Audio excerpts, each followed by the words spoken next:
سورہ بقرہ کی مختلف آیتوں کا خلاصہ پیش کیا گیا۔ ابھی اپنے سامنے جو آیت کریمہ ہے، اس آیت کریمہ میں اللہ تبارک و تعالیٰ نے بنی اسرائیل سے جو چند وعدے لیے تھے ان وعدوں کا تذکرہ ہے۔ چنانچہ اللہ تبارک و تعالیٰ نے بنی اسرائیل سے پہلا وعدہ یہ لیا تھا کہ صرف اللہ تبارک و تعالیٰ کی ہی عبادت کرنا اور اللہ کے علاوہ کسی اور کی عبادت مت کرنا۔ لیکن یہ لوگ جب دو گروہ میں بٹے، ایک کو یہودی کہا گیا، دوسرے کو نصرانی کہا گیا، تو یہودیوں نے حضرت عزیر علیہ السلام کو اللہ تبارک و تعالیٰ کا معاذ اللہ بیٹا مانا، اور نصرانیوں نے حضرت عیسیٰ علیہ السلام کو اللہ تبارک و تعالیٰ کا بیٹا مانا، اور کچھ لوگوں نے تو خدا مانا، اقلیم ثلاثہ کے قائل ہو گئے۔ تو اللہ تبارک و تعالیٰ نے ان کو قرآن مقدس میں وعدہ یاد دلایا کہ جس میں وعدہ لیا گیا تھا اور تمہارے پروجوں نے، بزرگوں نے وعدہ کیا تھا کہ تم لوگ جو ہے صرف اللہ تبارک و تعالیٰ کی ہی عبادت کرو گے۔ چنانچہ اللہ تعالیٰ فرماتا ہے وَإِذْ أَخَذْنَا مِيثَاقَ بَنِي إِسْرَائِيلَ لَا تَعْبُدُونَ إِلَّا اللَّهَ، اور یاد کرو جب ہم نے لیا میثاق، پختہ وعدہ بنی اسرائیل کا، لا تعبدون الا اللہ، کہ تم لوگ صرف اللہ کی ہی عبادت کرو گے، اللہ تعالیٰ کے علاوہ کسی اور کی عبادت نہ کرو گے۔ چنانچہ اللہ تعالیٰ کے علاوہ لوگ جو سب سے پہلے پوجا کرنا شروع کیے وہ آگ کی پوجا کرتے ہیں، اور آگ کے ساتھ ساتھ مجسموں اور معبودان باطلہ کی پوجا کرتے ہیں۔ تو آگ کی پوجا کا آغاز اس وقت ہوا تھا جب آدم علیہ السلام نے اپنے دونوں بیٹے حابیل اور قابیل کے درمیان اقلیمہ کے تعلق سے فیصلہ کن معاملہ رکھا کہ تم دونوں قربانی پیش کرو، جس کی قربانی قبول ہوگی اقلیمہ کا نکاح اس سے کر دیا جائے گا۔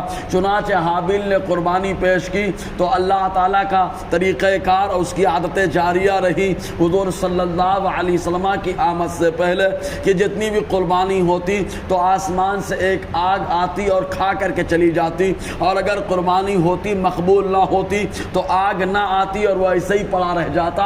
تو حابیل نے قربانی پیش کی، آسمان سے ایک آگ آئی اور آنے کے بعد اس کو کھا کر کے چلی گئی، لیکن قابیل کی قربانی یوں ہی پڑی رہی۔ تو اس کے بعد اقلیمہ کا نکاح حابیل سے ہو گیا، قابیل مخالفت میں تیار ہو گیا۔ تب اس کے پاس شیطان آیا اور آنے کے بعد اس سے کہنے لگا تم جانتے ہو تمہارے بھائی حابیل کی قربانی کو آگ نے کیوں کھا لیا؟ تو قابیل چونکہ جلا بھنا تھا، بھائی سے حسد اور جلن کا مارا ہوا تھا، اور ایسے وقت شیطان کا حملہ بڑا تیز ہوتا ہے اور آدمی شیطان کا شکار ہو جاتا ہے، اور وہ جیسے چاہتا ویسے اس سے کھیلتا ہے۔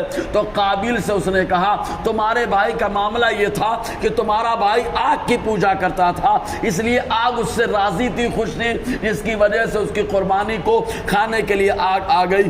اگر تم آگ کی قربانی، آگ کی پوجا شروع کر دو تو ایسی صورت میں آگ تمہاری قربانی کو بھی کھانے کے لیے آئے گی۔ قابیل دشمنی میں مبتلا، حسد اور جلن کی آگ میں جل رہا تھا، اس نے آگ کی پوجا شروع کر دی۔ سب سے پہلے روئے زمین پر آگ کی پوجا کرنے والا بھی قابیل ہے، اور سب سے پہلے روئے زمین پر اپنے والد کی نافرمانی کرنے والا بھی قابیل ہے، اور سب سے پہلے روئے زمین پر ایک نبی کے فیصلے کو نہ ماننے والا بھی قابیل ہے، اور سب سے پہلے شریعت کی مخالفت کرنے والا وہ بھی قابیل ہے، اور سب سے پہلے روئے زمین پر شیطان کی بات کو ماننے والا وہ بھی قابیل ہے۔ چنانچہ قابیل نے آگ کی پوجا شروع کر دی، اور رہا مسئلہ بتوں اور مجسموں اور بڑے بڑے اسٹیچو کی عبادت کرنا، اور جو مجسمے کو بنا کر خود ان کی عبادت کرے۔ تو ان کے آغاز کا معاملہ جو ہوا تھا حضرت نوح علیہ السلام کے زمانے میں ہوا۔ نوح علیہ السلام جن کا نام عبد الغفار ہے، یا کچھ لوگوں نے یشکر بتایا ہے، اور ان کا نام لقب یہ روح ہے،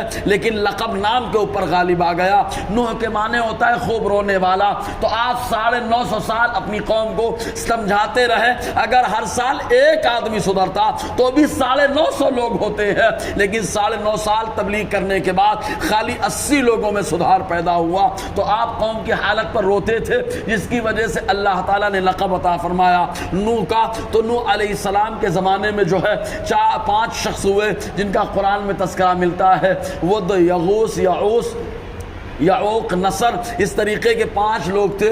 لوگ بڑی ان سے محبت کیا کرتے تھے. چنانچہ جب ان کا انتقال ہو گیا تو ان کی محبت میں لوگ رونے لگے تو شیطان نے آ کر ان کو ورغلایا.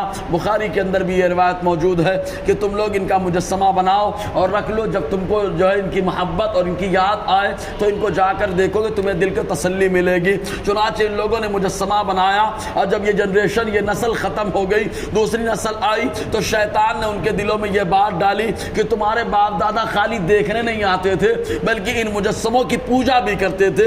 اس طریقے سے اسٹیچو اور مجسمے اور معبودان باطلہ کی پوجا ہونے لگی. بہرکیف تو اللہ تعالیٰ فرماتا ہے وَإِذْ أَخَذْنَا مِيثَاقَ بَنِي إِسْرَائِيلَ لَا تَعْبُدُونَ إِلَّا اللَّهَ، اور یاد کرو جب ہم نے وعدہ لیا پختہ بنی اسرائیل سے کہ تم اللہ کے علاوہ کسی اور کی عبادت مت کرنا. اب اس کے بعد اللہ تعالیٰ نے ایک دوسرا وعدہ لیا. کون سا دوسرا وعدہ ہے؟ انشاءاللہ اس پر روشنی رہے گی. اللہ تعالیٰ ہم سب کو فیضان قرآن، برکات قرآن سے مالا مال فرمائے.